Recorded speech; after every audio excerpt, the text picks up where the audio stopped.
Good afternoon, collectors and friends. Welcome to another edition of Leighton's Loft. How are you today, Lou? I'm happy to be back. I'm looking forward to this. So am I. Appreciate your flexibility.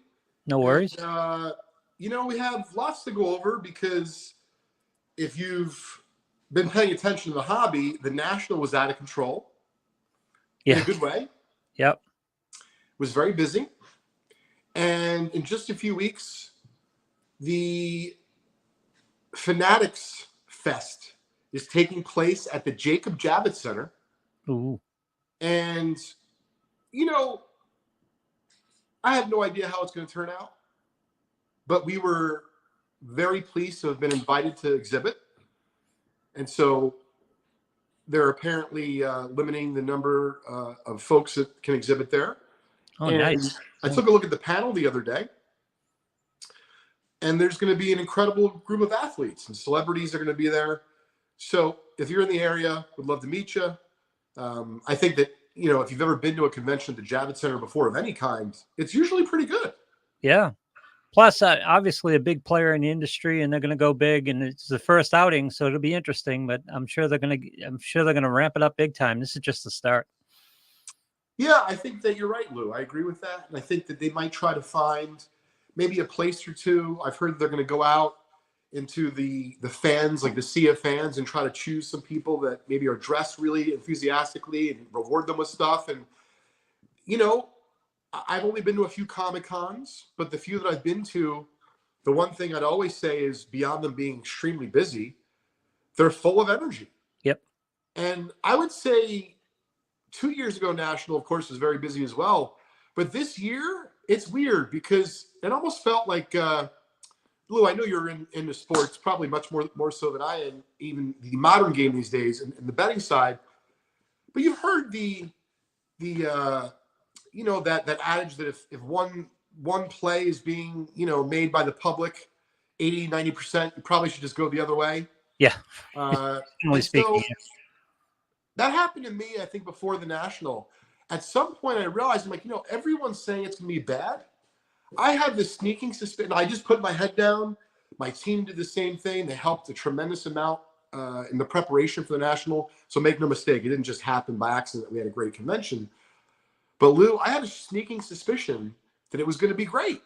Because if nothing else, Fanatics wants it to be good, even though it's not their show. The National wanted it to be good.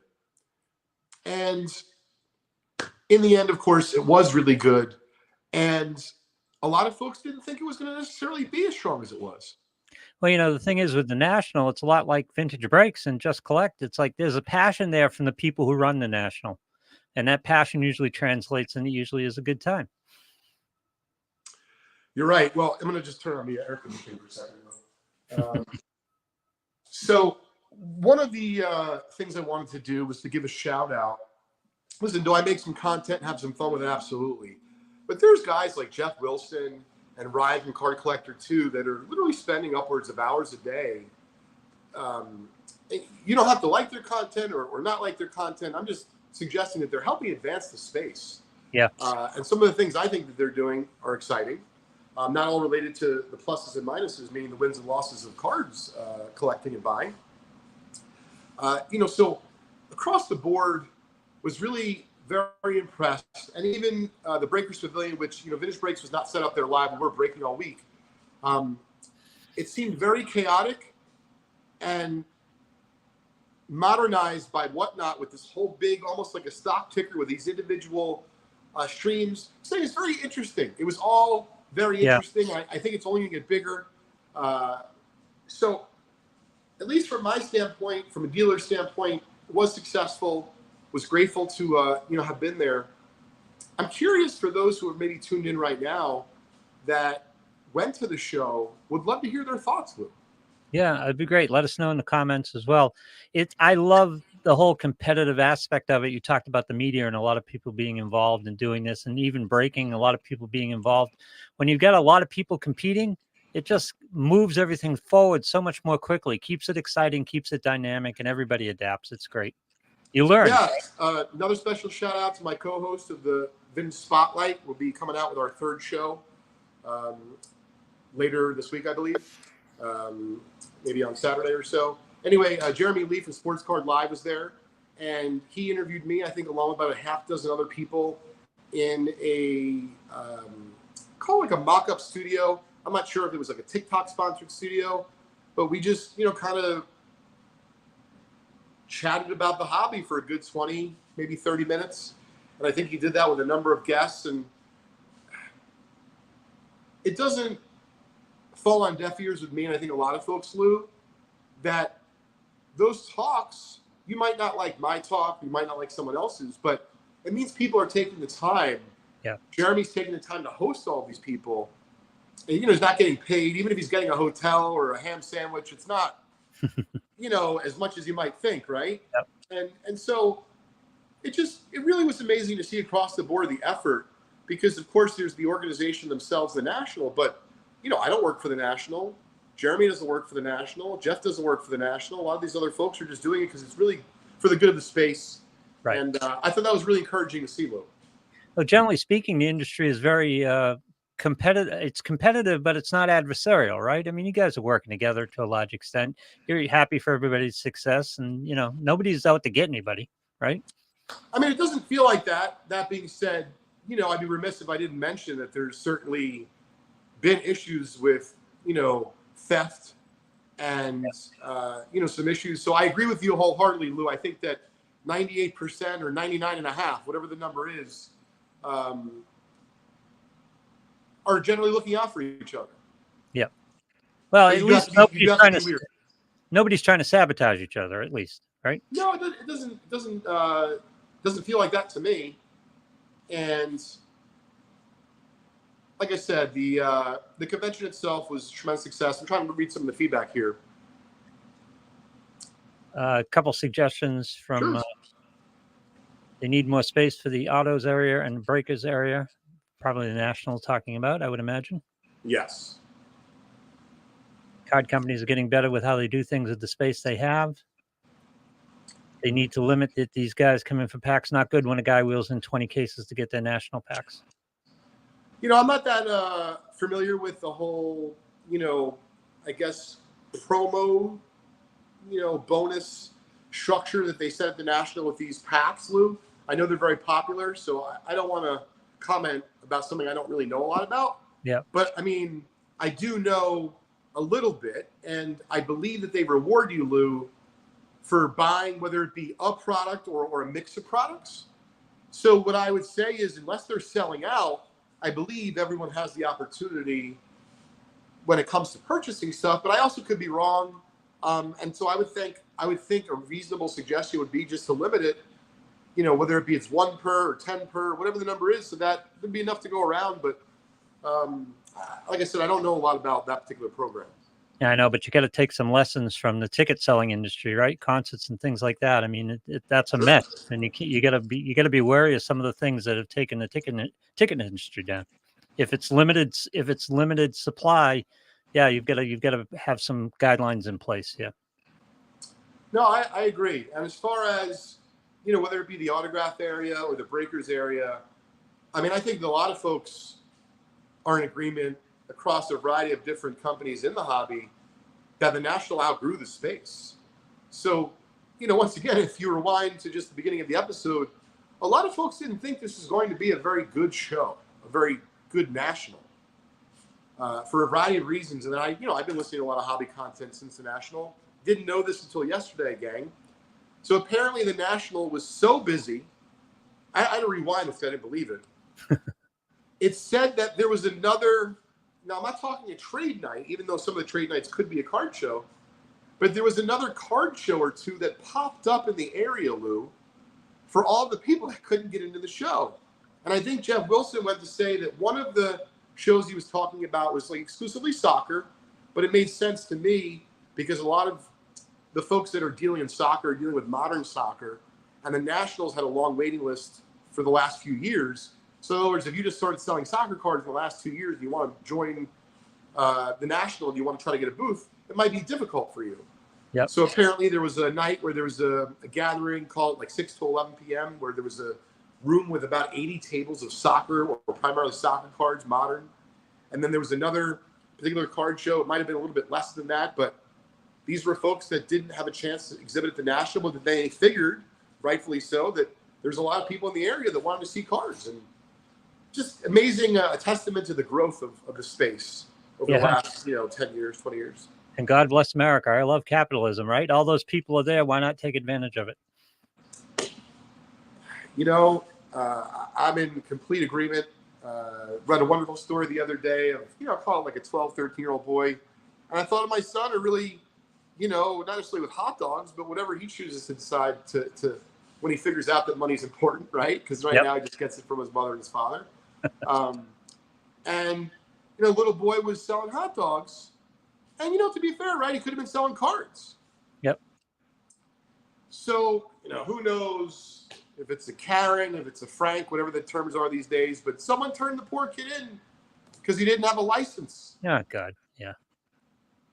So anyway, I'll tell you the happy ending with that. The city or the town did something nice for the kid.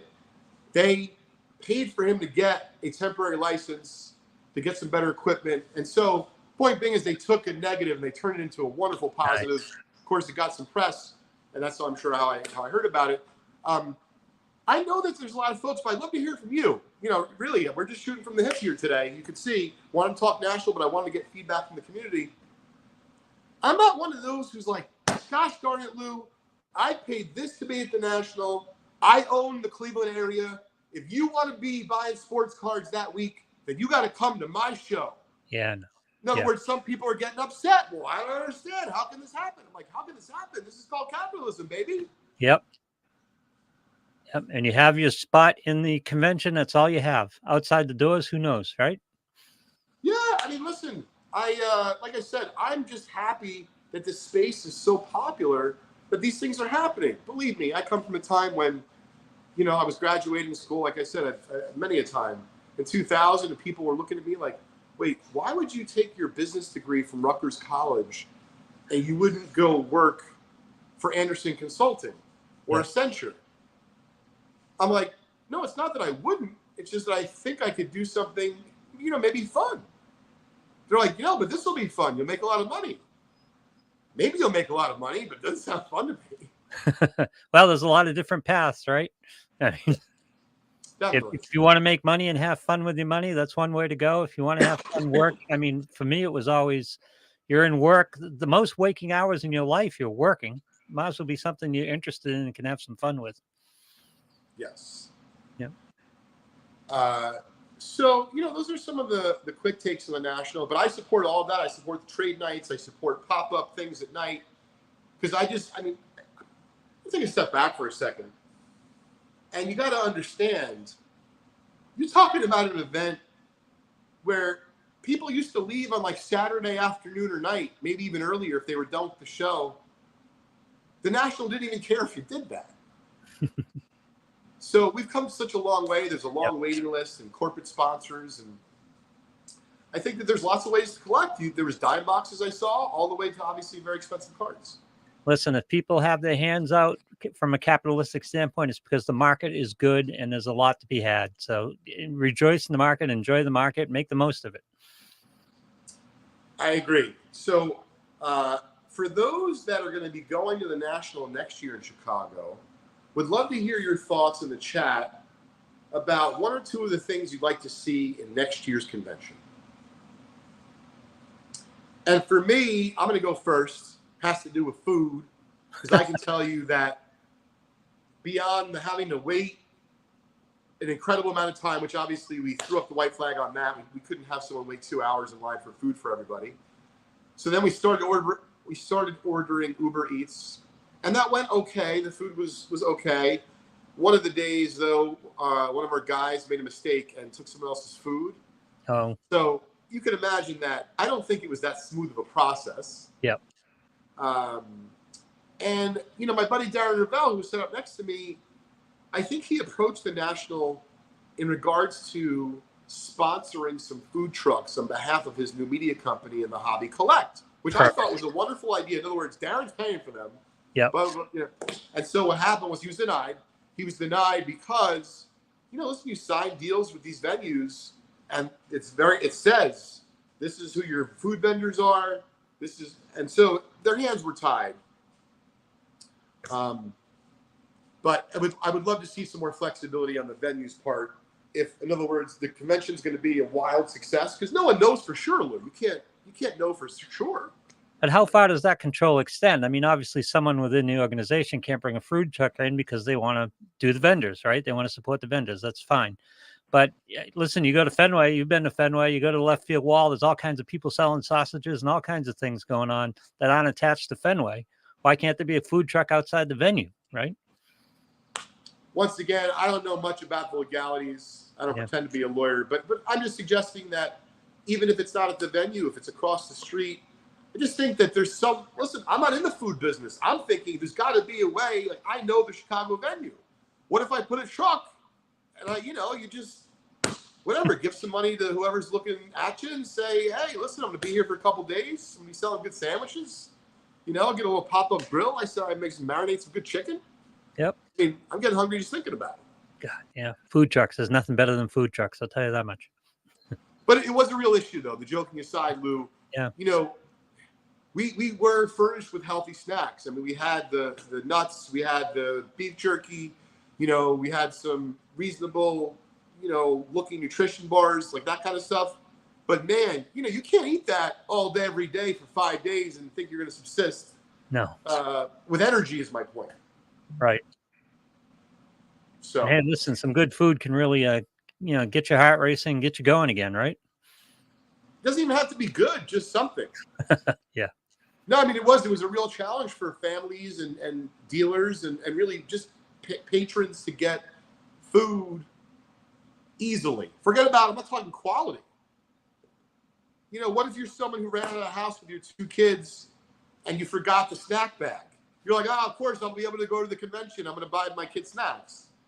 Meanwhile, you only have 3 hours for the convention, and 2.2 of those 3 hours are spent getting snacks for your kids because the lines are crazy.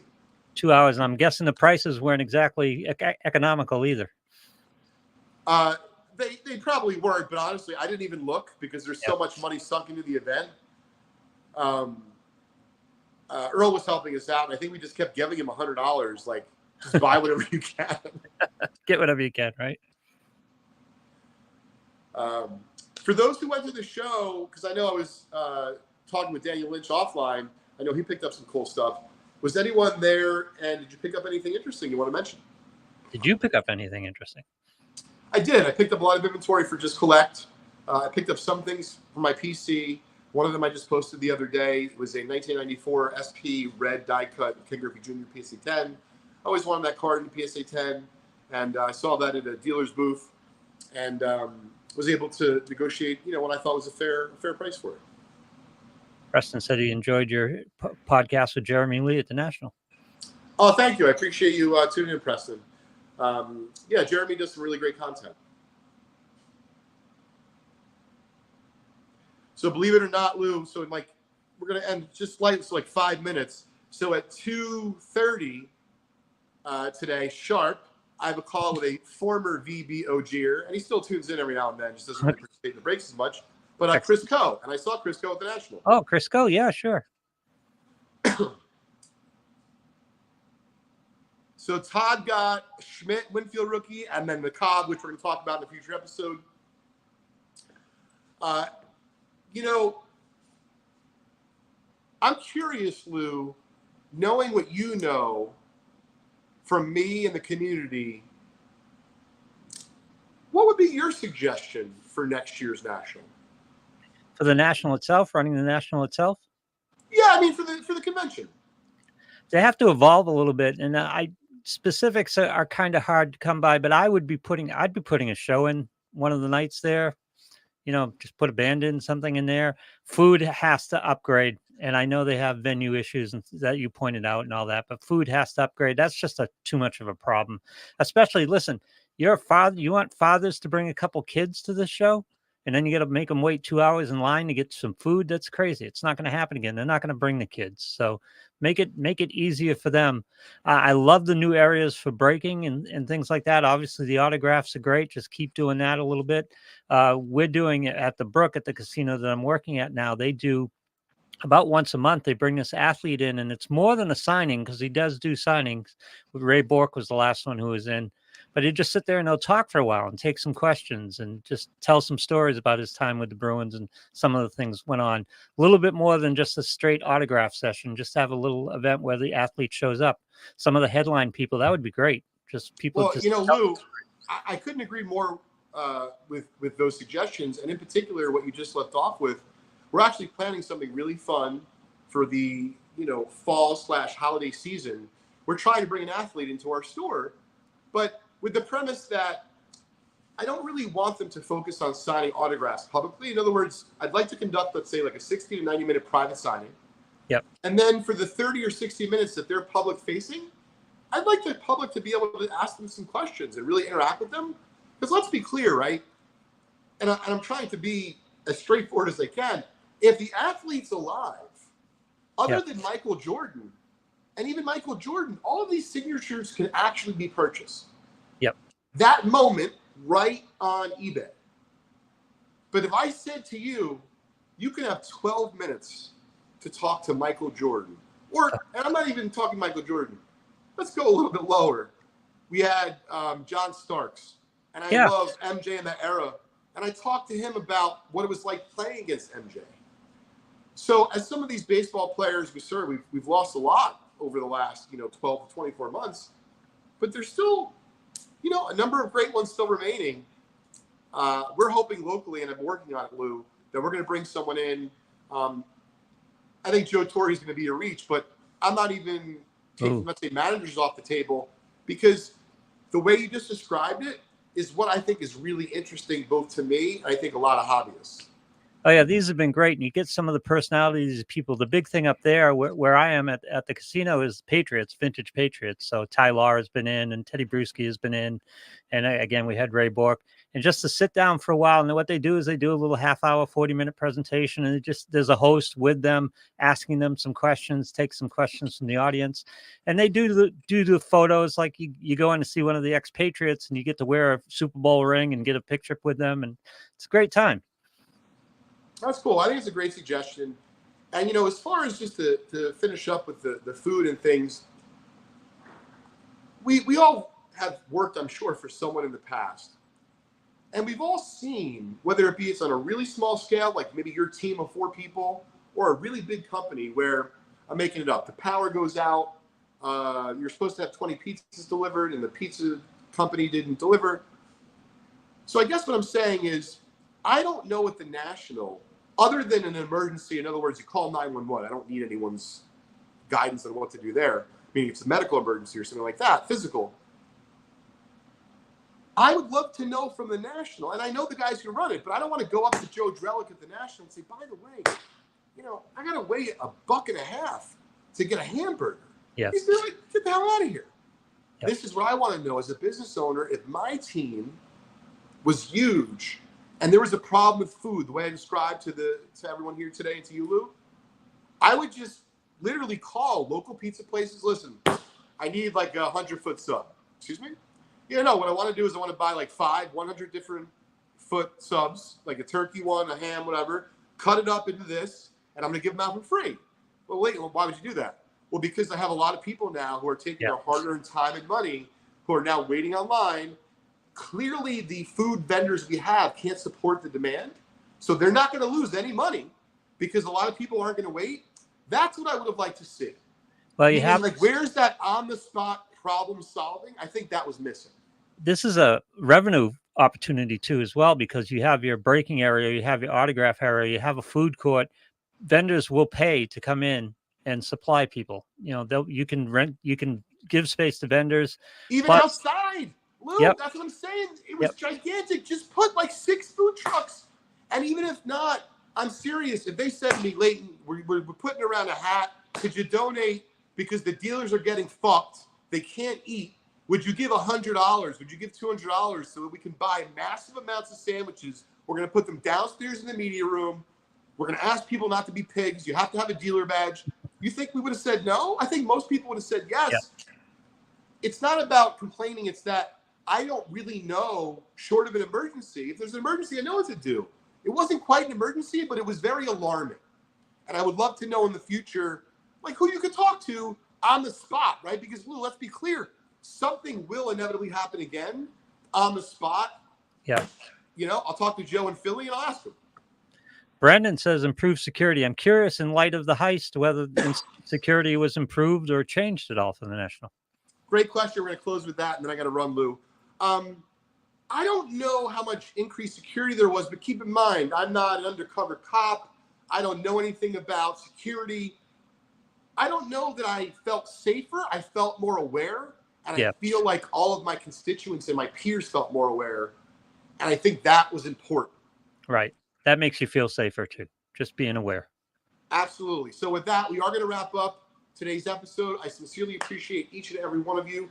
If you are into the content that I produce here on behalf of Just Collect, check out my Trading Card Therapy podcast. My 72nd episode will drop later this week. And if you want to check out the other 71, you can do that on my Just Collect YouTube channel or Apple or Spotify or wherever you enjoy your favorite podcast. Thanks, everybody.